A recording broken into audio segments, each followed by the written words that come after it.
Favorite bike you owned? Oh man, this is so tough, guys. I've had so many bikes. I loved almost all my KX 450Fs.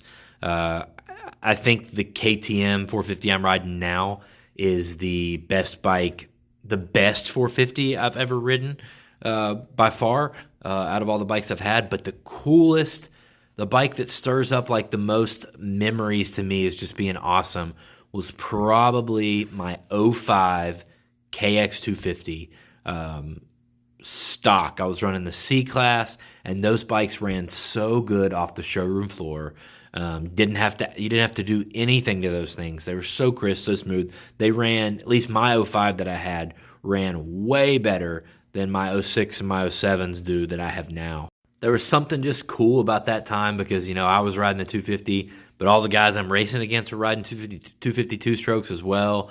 And, traveling, going to the races as a kid, that's one of the things that bike sticks out to me.